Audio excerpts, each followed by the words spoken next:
गोविंद मेरो है, गोपाल मेरो है। गोविंद मेरो है, गोपाल मेरो है। श्री बाके बिहारी नंदलाल मेरो है। श्री बाके बिहारी नंदलाल मेरो है।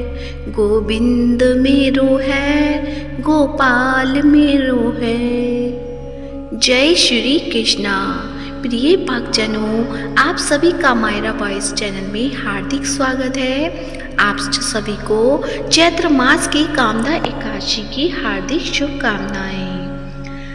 हर महीने कृष्ण पक्ष की और शुक्ल पक्ष की 11वीं तिथि को एकादशी का व्रत रखा जाता है। चैत्र महीने की शुक्ल पक्ष की एकादशी को कामदा एकादशी के नाम से जाना जाता है, क्योंकि हिंदू नववर्ष की पहली एकादशी भी होती है। मान्यता है कि इस एकादशी का व्रत पूजन करने से भगवान विष्णु की कृपा प्राप्त होती है और साधक की हर मनोकामनाएं पूर्ण होती हैं। कामदा एकादशी का व्रत मंगलवार यानी 8 अप्रैल को रखा जाएगा। इस दिन रवि योग और सर्वार्थ सिद्धि योग भी रहेंगे। पूजा के लिए 8 अप्रैल को ब्रह्म मुहूर्त सुबह 4:32 से 5:18 तक रहेगा। वहीं अभिजीत मुहूर्त में सुबह 11:58 से 12:38 तक की पूजा का शुभ मुहूर्त रहेगा। आप दोनों ही मुहूर्त में भगवान विष्णु की पूजा कर सकते हैं। व्रत का पारण 9 अप्रैल को सुबह 10:55 तक कर लें। धार्मिक मान्यता है कामदा एकादशी के व्रत से पाप कर्मों का नाश होता है। इस व्रत के प्रभाव से जाने अनजाने में किए गए पाप भी खत्म हो जाते हैं और मनोकामनाएं पूर्ण होती हैं। साथ ही कामदा एकादशी के व्रत से अक्षय पुण्य की प्राप्ति होती है। वाजपेयी यज्ञ के समान पुण्य मिलता है। परिवार में सुख समृद्धि रहती है। पारिवारिक समस्याएं दूर होती हैं। पिशाचत्व आदि दोषों का नाश होता है। कामदा एकादशी व्रत के अनेकों लाभ हैं। कामदा एकादशी की व्रत कथा में भी इसकी महिमा का वर्णन किया गया है। तो आइए प्रिय भक्तजनों, आज की इस वीडियो में आप सुनेंगे कामदा एकादशी व्रत कथा। तो प्रेम से बोलिए लक्ष्मीपति नारायण के अनंत स्वरूपों की जय हो। युधिष्ठिर के पूछने पर भगवान कृष्ण ने उन्हें चैत्र माह के कृष्ण पक्ष की कामदा एकादशी के व्रत के महत्व के बारे में बताया था। भोगीपुर राज्य पर राजा पुंडरीक राज करता था।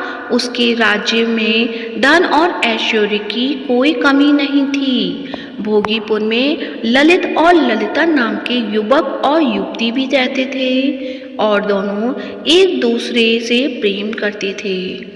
ललित एक गायक था।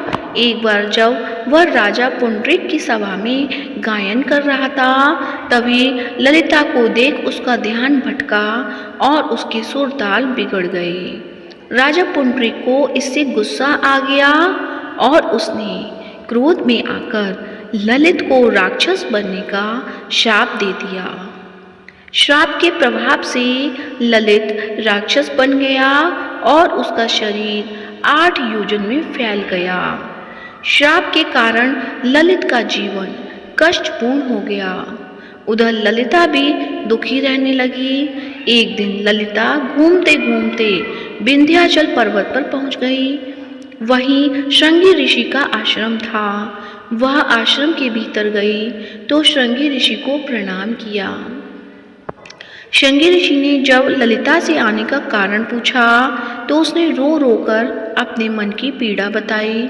श्रृंगी ऋषि ने ललिता को चैत्र शुक्ल की कामदा एकादशी का व्रत करने और भगवान विष्णु की पूजा करने को कहा।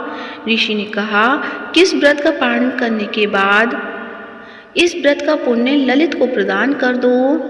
पुण्य के प्रभाव से उसे राक्षस योनि से मुक्ति मिल जाएगी। ललिता ने ऐसा ही किया। उसने पूरे विधि विधान से कामदा एकादशी का व्रत रखकर विष्णु जी की पूजा की और पारण के बाद पुण्य फल ललित को दान कर दिया। विष्णु जी की कृपा से ललित को राक्षस योनि से मुक्ति मिल गई। इस तरह से ललित और ललिता दोनों प्रेम पूर्वक रहने लगे और मृत्यु के बाद उन्हें स्वर्गलोक स्थान प्राप्त हुआ। तो प्रेम से बोलिए लक्ष्मीपति नारायण भगवान की जय हो। आशा करती हूँ आप सभी को कामदा एकादशी व्रत कथा अच्छी लगी होगी। यदि अच्छी लगी है तो वीडियो को लाइक करें, शेयर करें और चैनल को सब्सक्राइब करें और कमेंट बॉक्स में विष्णु भगवान के अनंत स्वरूपों की जय हो या जय श्री हरि अवश्य लिखें। आप सभी का कामदा एकादशी का व्रत सफल और शुभदायक हो। धन्यवाद। जय श्री राधे।